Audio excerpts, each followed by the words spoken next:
23 तारखेला विधानसभेच्या निवडणुकांचा निकाल लागल्यानंतर महाराष्ट्रामध्ये मुख्यमंत्री कोण होणार याच प्रश्नाची चर्चा होती आणि याला कारण होतं भाजपनं गेल्या काही वर्षांमध्ये वेगवेगळ्या राज्यांमध्ये घेतलेले निर्णय।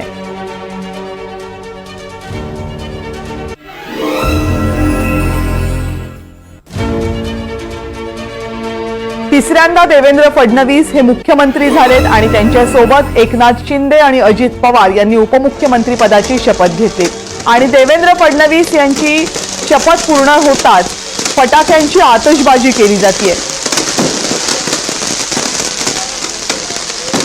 देव दिवाळीचा उत्साह अवघ्या महाराष्ट्रामध्ये दिसतोय, कारण भाजपसाठी आजचा दिवस देव दिवाळीचाच दिवस आहे। देवेंद्र फडणवीस यांनी तिसऱ्यांदा मुख्यमंत्रीपदी शपथ घेतली आहे आणि भाजपच्या कार्यकर्त्यांकडून राज्यभरामध्ये हा उत्साह साजरा केला जातोय।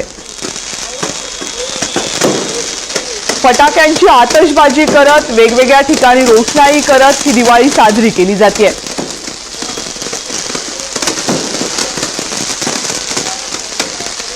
देवेंद्र फडणवीस यांनी मुख्यमंत्री पदाची तिसऱ्यांदा शपथ घेतली तो क्षण आपण सगळेजण पुन्हा एकदा बघूयात।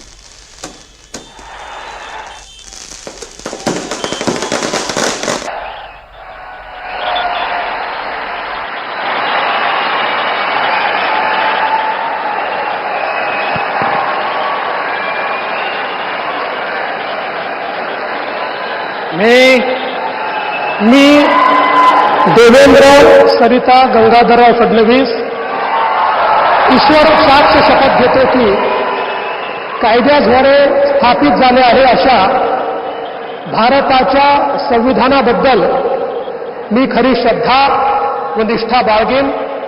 मी भारताची सार्वभौमता व एकात्मता उन्नत राखीन। मी महाराष्ट्र राज्याचा मुख्यमंत्री म्हणून माझी कामे निष्ठापूर्वक व सत्सद विवेक बुद्धीने पार पाडेल आणि संविधान व कायदा यानुसार सर्व तऱ्हेच्या लोकांना मी निर्भयपणे व निपक्षपातीपणे तसेच कोणाच्याही विषयी ममत्वभाव किंवा आकस न बाळगता न्याय वागणूक देईन।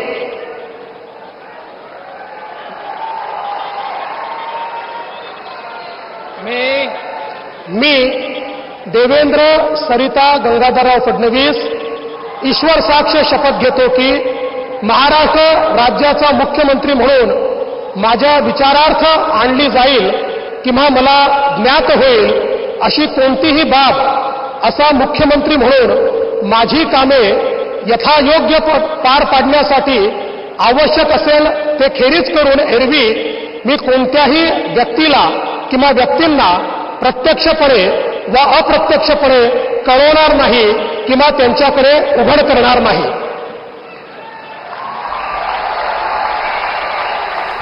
देवेंद्र फडणवीस यांनी शपथ घेतल्यानंतर लगेचच फटाक्यांची आतषबाजी सुरू झालेली आहे आणि देवेंद्र फडणवीस यांच्या पाठोपाठ लगेचच एकनाथ शिंदे यांनी महाराष्ट्राचे उपमुख्यमंत्री म्हणून शपथ घेतली।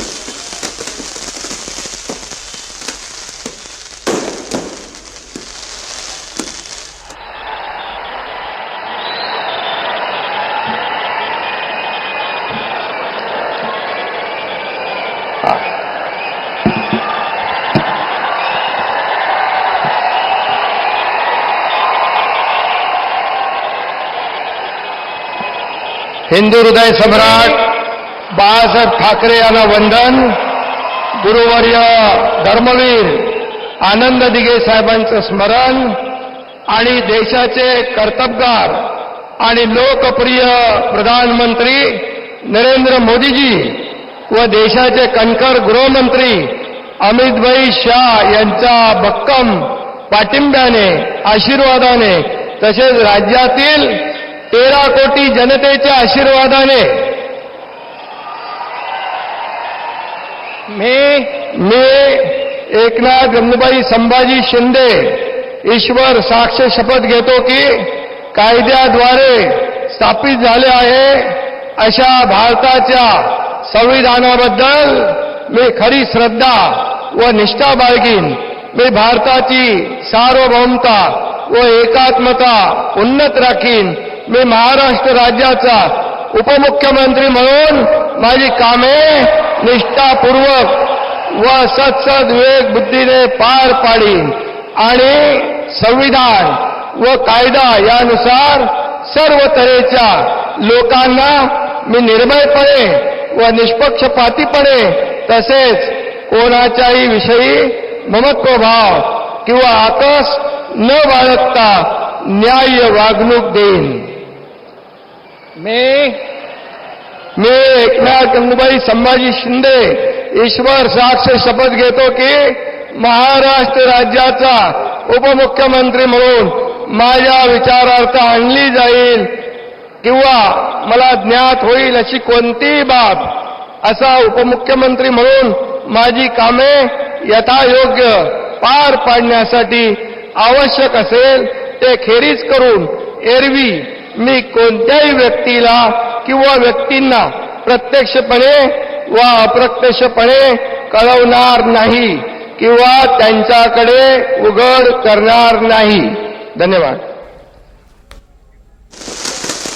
एकनाथ शिंदे यांनी पद आणि गोपनीयतेची शपथ घेतल्यानंतर त्यांच्या पाठोपाठ अजित पवार यांनी सुद्धा महाराष्ट्राचे उपमुख्यमंत्री म्हणून शपथ घेतली.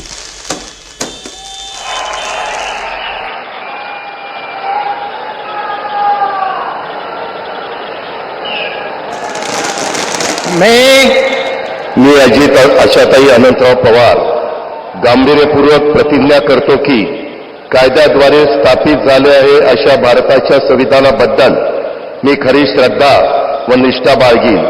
मी भारताची सार्वभौमता व एकात्मता उन्नत राखीन.